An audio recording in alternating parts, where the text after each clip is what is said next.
Hello everyone, Voodoo here. This is the second take because of course my mic was muted for the first one and that's a classic Voodoo move. But today we're here with another week of alpha, which means another round of changes to Demon Hunter. This week is mostly class tree, which has actually been like fully redone basically. I really like it now. It's a lot better. I still don't think it's the best, but it is a lot better than it was. Lots of cool nodes on it. There's been a little bit of changes as well to Devourer, and that's about it. There's nothing really has changed yet for the hero talents for Havoc, although there are placeholder apexes now, but there's no actual talents there. And I haven't been following Vengeance, so whoops. So today we're going to talk about the new class tree and then quickly about the Devourer stuff. So make sure you like, comment, and subscribe. And with that, let's get on to it. All right, so we're not actually on alpha right now because it turns out all the alpha realms are down during the time I have to record, so that's just not going to happen. But we'll scroll up here, we'll look at the changes, then we'll break down the tree. So realistically, all this stuff we're going to go over in the actual tree. I don't think it's just so much to actually go over here, so we're not going to worry about that. Big thing for Annihilator is that it now is nerfed a bit for Consume. So Consume now generates 8 Fury, 10 Fury actually, I think, instead of 13, somewhere roughly in that range. This is honestly probably fine because it was generating so much Fury on beta. In alpha, you could hold up a lot of meta uptime with it. This is a fine change. This node is actually crazy still because it gives your spender 25% additional damage, which is a lot. Other thing, Hunt no longer causes you to heal for both Devourer and Havoc. Like whatever, this is pretty minor. We've gotten some good defensive increases from the tree. And then finally, Devourer now heals itself for 1% whenever it consumes a soul fragment. This is less than Havoc and Vengeance, but you generate a lot of soul fragments, which is honestly very fine because there also is an entirely new hero talent tree rework. We're so zoomed in. Oh my god, where am I going? Where am I going here? Okay, we're here. So a lot of these nodes, last time we were here, were not yet implemented, but now they are. So breaking down the new stuff, basically everything on the top part of the tree isn't really new. So this all up here has remained the same. Everything below this that has changed. So we'll go over just like new nodes. First new node here, Focused Ire, primary target of Void Nova is stunned for longer. So this is basically the replacement for Fell Eruption, which I guess this is the reason why they got rid of it, because they're like, okay, you don't need 2 stuns. So you have less coverage for stuns, but now Void Nova is a better stun. Stuns everything for 2 seconds, and then you stun your main target for 4, which is pretty nice. Blazing Path, I believe, wasn't here before, but it might have been and I just missed it. If so, it's there. We've moved Fellfire Haste down here now instead of being on the left side of the tree. So Infernal Strike increases your movement speed by 10%. Obviously, really, really good. Pursuit has a new icon, so this is Mastery increases movement speed. Not very big there. And then Aura of Pain has been updated for Annihilator. So this is the wrong thing. It basically makes Soul Immolation Aura generate more Fury instead of the crit strike chance. The tooltip is just wrong here. So I believe it's 5 more Fury for Soul Immolation, which still doesn't make the button feel good. But you know, it makes it better, I guess. Now for the first new talent, choose one, Burn It Out or Soul Cleanse. So what these do is it makes Soul Immolation or Immolation Aura, if you're Havoc, of course, remove either 1 disease or 1 curse whenever you use it. So it turns it into a Dispel. Now, realistically speaking, you're not really going to hold for this. Like, this is kind of like a rotational button for both specs. But if there are situations where these things are going to come out soon, and you can delay it a little bit, then that's really, really good, and you'll probably use that. Or if you're playing the RNG one, it can just work as RNG Dispels. It's like fine. This is probably better for Vengeance, honestly. I don't really know how much curses or diseases go on tanks. I don't really play a tank, but you know, it's there. I do like that there is some kind of cleanse. It's limited in scope. It's only disease or curse. We can't do poisons and we can't do magic, which I guess makes sense. And it is tied to rotational button, but I think it's more of like a slight bonus rather than like, oh, okay, let's warp how we play the game around this thing. So I like it overall. We'll see how impactful it is in the long run. Guile is down here. So this for Devourer is Void Blade, Consume Magic, and Disrupt have 20 extra yards, which is like honestly a lot. But if we switch over to Havoc, there's a different node which increases your move speed by 3%. This is the same for Vengeance. 3% move speed for Havoc is like fine. It's not like make or break, but you know, it's a good node to have because you are getting 4 more hero talent trees for your class, which is 3 more. You're already at 31. That's me being stupid, which is honestly like quite good. So, you know, good stuff there. We'll stick in Havoc for now because we don't really need to change. They've put Illidari Knowledge and Will of the Illidari back to 2-point nodes. So right now in live, I think this is 1 for 5 or 1 for 4 or something like that. So it'll be 2 for 6. So they are getting buffed slightly. But it will cost, again, one more talent point. But again, you're gaining so many talent points, I don't really think it matters. And you're also, they've taken away some of the 2-point nodes down here that like make meta better. So there's less nodes overall in the bottom of the tree. This is fine, honestly, in my opinion. Now for the new stuff. So darkness is still down here. It is a capstone node. Now, the thing with this is that, well, I don't think that should be capstone. And I think having this be 5-minute baseline, needing another point to make it 3 minutes is still feels really bad to do. It does mean that there are less actual DPS nodes that you can compete with over here, because it's not like you have to take like damaging capstones for each your capstones anymore, which is good. But it still feels bad to take. Now you get extra points. You can grab everything you want. We'll go through that after. So it's like fine that's here, but I still think it's weird darkness is down here and it's really like not that strong of a button. Okay, elephant of the room, new talents. So left here, mastery, same thing. We've changed erratic fell heart. So what this does now is it just flat reduces the cooldown of the movement by 1 or 2 seconds.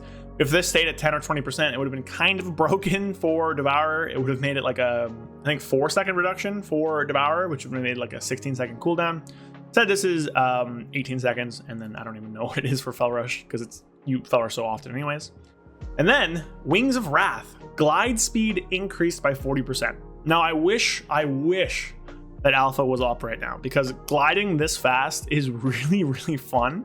I actually really enjoyed just like wee, like flying around with it. That being said, this is not a mandatory talent, which I think is good for the bottom of the class tree. This is like a really fun option. It's actually really good for mobility because like if you don't have a Fell Rush or if you don't have a shift, glide moves you really fast, like probably about as fast as some specs like short movement cooldowns would. Which is quite strong. And this also means that if you're an open world player, a delve player, gliding quicker means you can cover more ground in the air because like you're basically falling like this. So by doing it faster, you can get a little further, which means that you can actually go to new places. So this is gonna be really good for any people who are housing experts who make parkour courses, if you're going to try and speedrun delves, but also just in like dungeons and raids, just getting around faster, but being able to glide is like really strong. And like, I really like this. It's really fun.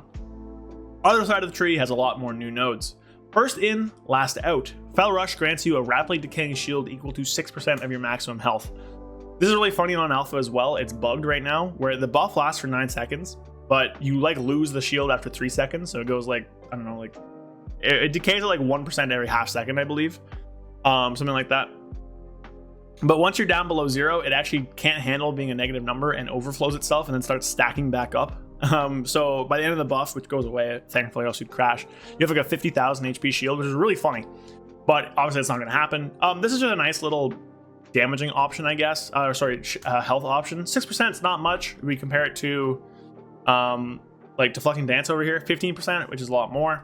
That being said, it can help. It doesn't last very long, but it is a good little source of like HP. If you're Fell Rushing through something, if you need just a little bit extra to live something, like this is a good option. And of course, like Fell Rush and Shift, you have them up a lot of the time, so pretty fine. Talent down here, Soul Splitter. Anytime you generate 1 or more soul fragments, you have a 2% chance to generate an additional soul fragment. So basically, it's just 4%. It's a 2-point node, increased soul generation. For Devourer, this is quite good. It's basically their class tree, spec tree talent, this one, but on your class tree, which is like great, obviously. For Vengeance, I guess, also good. For Havoc, it's hard to say because again, right now, like we don't know how Drought Reaver is going to change. Like they haven't really updated it yet, right? Like none of the nodes changed at all, and all these are still not yet implemented, and then all these are not yet implemented. So hard to say what the soul is going to be like because you lose all your sigils and soul sigils. But you know, 4% increase soul increase is fine for a class tree point. And again, we have so many class tree points. Finally, the best one in my opinion, Blur gains 1 additional charge. You now have 2 charges of Blur, which is insane, especially when you consider that Blur is baseline 25% damage reduction now. So that's for Devourer and Havoc. But you also can gain these benefits. So you either can make it 35%, and then you also get that passive Will of Necropolis stuff. Or you make it a 1-minute cooldown that has a 2.5 second immunity with like whatever Blur is after that, and move speed on a 2 charge system, which is really, really strong. So both of these are good. Having 1 extra charge of Blur is insane. And then just to show you for Devourer, it also does this as well. So Blur. For Vengeance, it gains 1 charge of Demon Spikes. Woo! And Demon Spikes is also no longer 1 charge baseline, which is quite funny. So RIP Vengeance, I guess. Like, I don't know. Kind of funny there. But anyways, back to the classes I play. Finally, we have these 3 talents here. So we'll start with the damage ones. Attacks and abilities that generate Fury deal 3% increased damage. So 3% damage to your generators. Attacks and abilities that spend Fury deal 3% increased damage. So basically this is 3% increased damage for the most part. It's not like 100% of that. You do have some abilities that don't generate or spend Fury, like Collapsing Star, for instance, for Devourer. Does Havoc have any? I guess probably not, eh? Yeah, everything Havoc has. I guess Essence Break wouldn't, but that's like not a huge breakdown anyways. Like Inner Demon, Hunt, if your Vengeance, Sigil of Spite or whatever. So there are some things that don't gen or consume Fury, but for the most part, like most of your abilities as both Havoc and Devourer either generate Fury or consume Fury in some way. So, you know, basically like a 3% damage increase, which is, you know, obviously good. Final Breath, fully channeling a Void Ray increases the damage of its final tick by 300%. If we switch around to different specs. For Vengeance, it's Feldev, which is actually really strong. Feldev is a very good cooldown for them. And for Havoc, it's I-Beam. Which just basically means that your final tick hits 3 times instead of 1 if you fully channeled. Totally fine. And then here, Demon Muzzle, interrupting a spell with Disrupt decreases your magic damage taken by 15% for 12 seconds. That's pretty good. Obviously, it's like, you know, it makes you want to interrupt stuff, which is great.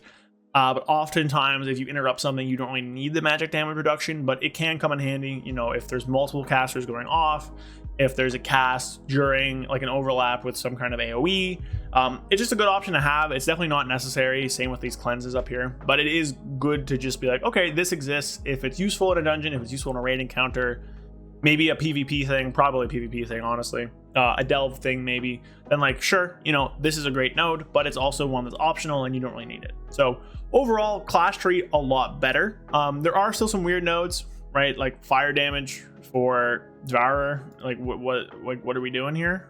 There's like no fire in the tree at all, I believe, besides Set Fire to the Pain, which doesn't deal damage. So just kind of a useless node. But there's not really a great way for them to fix that. Right? For every damage source you have as Devourer, it's cosmic damage. So unsure what the plan is for that, if there even is a plan, who knows. But with 2 charges of Blur, with Soul's Healing now, like you feel so tanky as Devourer, and it feels really good. And that's it. There's like not much else in terms of Devourer or Havoc or maybe Vengeance. I don't think Vengeance. There wasn't really anything in the notes. Changes this week. So, you know, there you go. Hopefully we'll get some more class spec stuff next week, although I do like this class tree a lot better. There are some problems, right? I don't think Darkness should be where it is, but, you know, we have so many points. Oh, I guess I can show you, actually. Like, we can kind of grab everything. So, you know, here we are, Devourer. I grab everything I need. Vengeful Retreat, more of this, more of this. Now it's like, I don't really want to grab these things, but I can. Grab this, grab that. Boom. Okay, next row. We want another charge of Shift. We want the Fury from that. We want Soul Rending. We want Guile. We want Illidari Knowledge. We need this, so we'll grab a Cleanse. 2 points there. Now we have 2 points to just kind of do whatever we want. Probably Pursuit, so we'll take, I guess, Champion and Pursuit. And now we have 14 points to put wherever the hell we want in this tree. So you can literally grab all the way down to 2 charges of Blur. You can grab all your damage nodes. You can grab Faster Glide. You can grab 3-minute Darkness and still have a point to put wherever you want. Probably in Fellfire Haste, but, you know, if there's a mob that you can kick, you can get there to get more Fury. If there's a mob you can purge, yada, yada, yada. If stuns are important, if, you know, you can interrupt for magic resistance, if, I don't even know where else it would be, but there's a lot more optionality in the tree now. You can do Pursuit, you can get rid of that if you need. Like, there's a lot of options, which is quite good, honestly. So, you know, I like it. I think this is a much better class tree, and it's obviously helped by the fact that you get more points overall. But yeah, class tree, cool. It doesn't help that they didn't add any rotational buttons. Devourer still has the same spec issues that I highlighted last week. Havoc still has the same issues. Havoc still feels very unfinished, so hopefully more stuff soon. But there you go, that's it. I'll probably be back Monday, probably no video tomorrow. I'm actually moving this weekend, so be back Monday, I think, with a Legion Remix guide, I guess. And yeah, you guys are awesome. Appreciate you all, and I'll see you guys next time. Peace. A big thank you to all of my channel members. Thank you to Correlated. Thank you to Alexander Trifunovic, Fear Redefined, Loose Change, R Palms 46, Basu Terceros, Zooligan, Dupe, Spaghetti, Gabriel Correa, Magic Man 133, and Felfadaren Dark Terror. Thank you all so much. Thank you to everyone who watches the videos, but especially to those of you who are supporting the channel. Helps me make content, of course. If you want to support the channel, get your name shouted out at the end of the video. Consider becoming a channel member down below. There'll be more perks coming soon-ish for channel members. Trying to work on that a little. And again, thank you to everybody. Also, go follow me on Twitch, stuff like that. And y'all are awesome. See you guys next time. Peace.